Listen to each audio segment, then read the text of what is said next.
Entender o ser humano não parece fácil. Algumas áreas do nosso cérebro são desconhecidas até mesmo para os médicos. Por outro lado, existem outras que representam cada parte do corpo.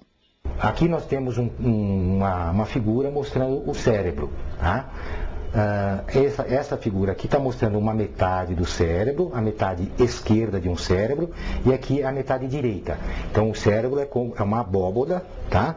Neste caso aqui cortada ao meio, mostrando o hemisfério cerebral direito e o hemisfério cerebral esquerdo. O esquerdo nós estamos vendo pelo meio e o direito nós estamos vendo por fora. Tá? É desta forma que o cérebro identifica o que vê e responde ao estímulo. Como nós estamos falando da visão, tá? E a interpretação daquilo que a gente vê e aquilo que a gente responde, aquilo que a gente consegue ler, então nada melhor do que mostrar o olho, tá? Então nós temos aqui o globo ocular do lado direito, o globo ocular do lado esquerdo e temos um nervo óptico que se continua por trás do olho. Esses nervos se encontram nesta regiãozinha aqui, fazem um cruzamento e vão lá para trás, aqui ó, nesta região chamada região occipital. Tá? Dentro do olho, no fundo do olho, tá? Nós temos as células visuais sensitivas, tá? Que funcionariam como câmeras, mini câmeras, que elas vão captando a mensagem e levam pelo nervo óptico lá para a região occipital. E lá será interpretada a imagem daquilo que nós estamos vendo. Numa determinada área, concentram-se várias outras partes que determinam os movimentos de todo o corpo. Nesse cérebro aqui, nós podemos ver uma outra coisa. Nós temos uma área aqui, esta área chamada área de Broca, que é a área responsável pela fala. Nós temos a área motora, que é essa daqui. Então, cada partezinha desta área está representando o movimento de algum lugar do corpo. Por exemplo, aqui em cima, o quadril, aqui no meio, os pés, o tornozelo, o joelho, o quadril, o dorso, o ombro, o cotovelo, o punho, os dedos, a fronte, a pálpebra, o nariz, o lábio, a língua, a laringe, tá? Nem tudo no ser humano é completamente identificado. Várias dessas áreas têm uma função. Assim é todo o cérebro. Cada região do cérebro tem uma função. Algumas são muito bem identificadas, outras não são bem identificadas. É assim que tudo acontece. Vou dar um exemplo para vocês de como funciona algumas coisas aqui. Por exemplo, se eu der um choquinho nessa região aqui, ó, tá? Os meus dedos vão se mexer sozinhos, sem a minha vontade. Se eu der um choquinho aqui, na região que corresponde ao lábio, tá? Então a minha boca vai entortar para algum lado, dependendo do hemisfério cerebral que eu estiver estimulando. Quando alguma coisa interrompe o trajeto normal... Vamos passar agora para uma situação mais grave, ou seja, um acidente, tá? Em que a pessoa tenha uma lesão dessa região, tá? Então ela pode ter uma paralisia contralateral, ou mesmo num AVC, naquilo popularmente conhecido como derrame. Então, por exemplo, se a pessoa tiver um derrame nesta região, tá?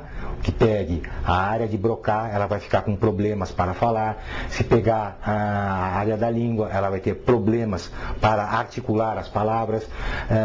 Se ela pegar a parte do punho, dos dedos, ela vai ficar com problemas na mão. Quer dizer, então, cada área que tem uma função no cérebro terá problemas uma vez lesada. Ainda há muito a se descobrir. Então nós temos várias áreas no cérebro que são bem conhecidas, como essa que eu mostrei. Existem áreas ainda um pouco desconhecidas. Existem áreas não bem mostradas nessa gravura, que são as chamadas áreas de associação. Ou seja, que vão nos fazer, elas vão fazer com que haja uma identificação, uma decodificação daquilo que eu estou enxergando, daquilo que eu estou vendo. Assim como eu estou olhando para essa câmera, eu não preciso pensar que ela é uma câmera. Já está registrado na minha cabeça que o que eu estou vendo aqui é uma câmera de filmagem, tá? Então o nosso cérebro funciona dessa maneira. Assim é o caminho entre o ver e o saber. Aqui nessa outra gravura, nós podemos mostrar de uma outra maneira aquilo que eu mostrei no desenho anterior. Ou seja, aqui nós temos um corte horizontal do nosso cérebro. Ali nós vimos na outra gravura em 3 dimensões. Agora nós estamos vendo somente de uma maneira horizontal. Então aqui nós temos um objeto colorido, nós temos o olho direito, o olho esquerdo, o nervo óptico do olho direito, o nervo óptico do olho esquerdo, que se juntam, se cruzam e vão, através de uma estrutura que é esta daqui, chamada radiação óptica, se dirigirem à região occipital, que é a área responsável pela visão. Nesse outro desenho aqui, tá? Nós temos um cérebro visto de perfil e exatamente a pontinha do cérebro, que eu falei para vocês que estavam a 4, 5 dedos da nuca, tá? Nós temos o córtex visual primário, esta área roxinha aqui. É essa área que faz a interpretação de todas as imagens. Resumindo, sob um novo ângulo, as coisas se passam desta forma.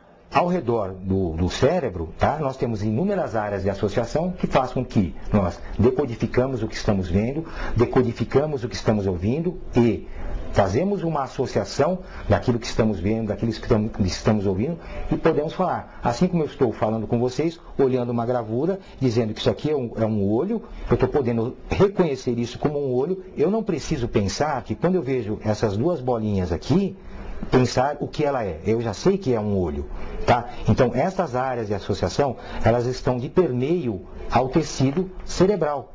Então, tem várias áreazinhas aqui que fazem essa decodificação, quer seja para falar, quer seja para ouvir, quer seja para olhar e assim por diante. É assim que funciona o nosso cérebro, o órgão, para nós, mais nobre do corpo humano.